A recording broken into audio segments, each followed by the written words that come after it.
नमस्कार, मी स्वरा. आज तुम्हाला आषाढ विशेष मी गुळाच्या कापण्या बनवून दाखवते. इथे मी 2.5 वाटी गव्हाचं पीठ चाळून घेतलेलं आहे. गव्हाचं पीठ चाळून घ्यायचं आहे आणि 4 ते 5 असं बेसन घेतले. अर्धा वाटी आहे इथे. 1 वाटीचं प्रमाण ठेवा कुठलेही मोजमाप. आणि गूळ यातला गोडानुसार वापरते मी. बारीक चिरून इथे गूळ घेतलेला आहे. आता त्यामध्ये टाकते 2 वाटी पाणी. आणि इथे पाक वगैरे काही करायचं नाही गुळाचा. आपल्याला फक्त हे वितळून घ्यायचं आहे गूळ. आणि इथे पहा, हे वितळून घ्यायचं आहे, पाक करायचा नाही. आषाढामध्ये तळणीचे पदार्थ वेगवेगळे केले जातो. त्याच्यामध्ये हा एक पदार्थ खूप महत्त्वाचा आहे. त्याच्यामुळे इथे मी कापण्या बनवून दाखवते. आता एका परातीमध्ये पीठ हे टाकून घ्यायचं आहे. पीठ चाळून घ्या. परत एक वेळेस सांगते मी, कुठलेही एका वाटीचं माप ठेवायचं. 2.5 वाटी इथे गव्हाचं पीठ, कमी जास्त तुम्ही करू शकता. बेसन टाकलेलं आहे आणि थोडंसं मीठ टाकलेलं आहे. गोड्याच्या पदार्थामध्ये कधीही थोडंसं मीठ टाकायचं आहे. आता या ठिकाणी सुंठ वगैरे वापरत नाही, मला आवडत नाही म्हणून टाकत नाही. इथे मी बडीशेप वापरते, मिक्सरला फिरून घेतलेली आहे. 2 चमचे इथे वापरते. आणि तुम्हाला सुंठ टाकायची पावडर असेल तर टाकू शकता. इथं कडकडीत मोहन केले मी. 4 ते 5 चमचे असे कडकडीत इथं मोहन टाकायचं. तेलाचं इथे तुपाचा सुद्धा वापर करू शकता. मी इथे तेल वापरते.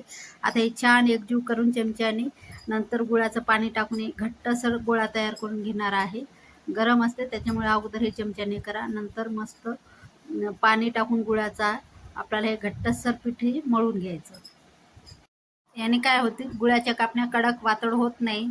मोहन टाकल्याने खूप छान खुसखुशीत राहतात आणि नंतर काही काळाने कडक होतात. त्याच्यामुळे इथे मोहन वापरा आणि एकजीव छान असं करून घ्यायचं. पिठाला तेल लागलं पाहिजे. थोडंसं असं पीठ असं एकत्र झालं पाहिजे. छान असा गोळा तयार होतो पिठाचा मोहन टाकल्याने. आता इथे पाहू शकता. आता हे सगळं करून घेते मी. पिठाचा गोळा तयार करून घेते आणि या ठिकाणी मी गुळाचं पाणी टाकून हे पूर्ण असा घट्टसर दगड सगळं, आपल्याला चपातीचं पीठ कसं थोडंसं घट्ट मळतो त्याच्यानुसार असं असं बोट गेलं पाहिजे आतपर्यंत. इथपर्यंत असं हे मळून घ्यायचं छान. आणि गुळाचं पाणी थोडंसं जास्त झालं तरी उरलं तरी चालेल, काहीच हरकत नाही. झाकून ठेवते मी 10 ते 12 मिनिटासाठी. इथे पहा आणि इथे बघा, 10 ते 12 मिनिटासाठी मी हे पीठ झाकून ठेवलं होतं. आणि परत एक वेळेस असं एकजीव करून घ्यायचं आहे की. आणि यामध्ये तुम्हाला जर खसखस टाकायची तर टाकू शकता. मी नाही टाकत. थोडंसं तेल टाकून यावर परतून एक वेळेस असं पीठ घेते मी.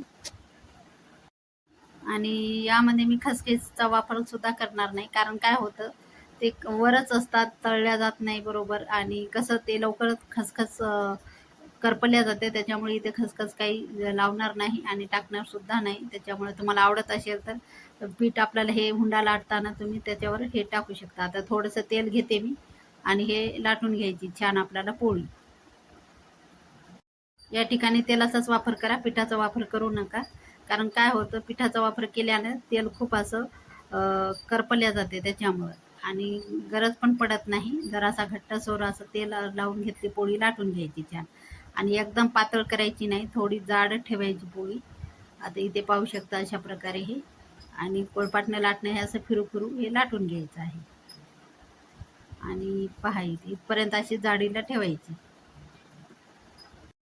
थोडीशी जाडच असू द्यायची. यावरून तुम्हाला खसखस लावायची तर लावू शकता, मी लावत नाही. परत एक वेळ सांगते. आता हे कापण्या कापून घेते मी. काटाही सुद्धा काढणार नाहीये, काहीच गरज नाही. आपल्याला हे असेच कापून घ्यायचे छान. काहीच वेळ घालत बसायची गरज नाही. आपण हे असेच कापून घेऊ शकतो. तुम्हाला जर काट असे बाहेरचे काढायचे असते तर काढू शकता. सुरीने छान असे काप करून घ्यायचे आहेत. आणि ते पहा अशा प्रकारे. आणि आषाढ महिन्यामध्ये प्रत्येकाच्या घरात तळणीचे पदार्थ करतात. त्याच्यामुळे हा एक खूप महत्त्वाचा पदार्थ आहे, कापण्या.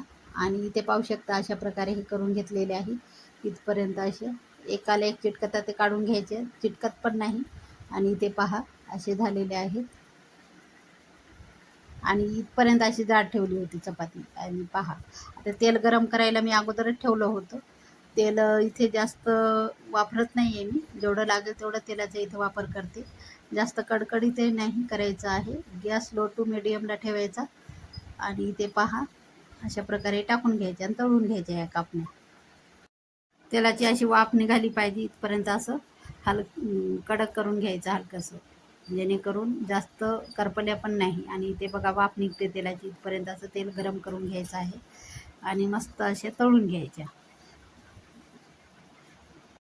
आणि लगेच टर्न करायचे नाही, घाई करायची नाही. छान अशा तळून घ्यायच्या मंद आचेवर. थोडंसं गॅस मिडियमला ठेवा आणि इथे पाहू शकता बघा, इथपर्यंत असा ब्राऊन कलर येईपर्यंत असे तळून घेतलेले आहेत मी अशा प्रकारे.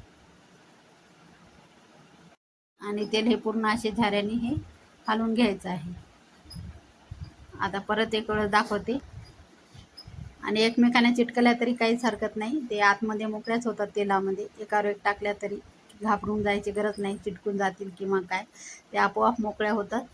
आणि हे अशा राहिलेल्या बाकीच्या तळून घेते मी. आणि ते पाहू शकता पूर्ण तळून घेतलेले आहेत. आणि पहा अशा प्रकारे झालेले आहेत.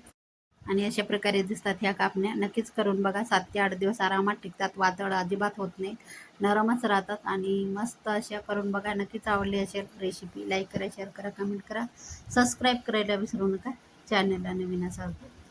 भेटूया एका नवीन व्हिडिओमध्ये. तोपर्यंत धन्यवाद.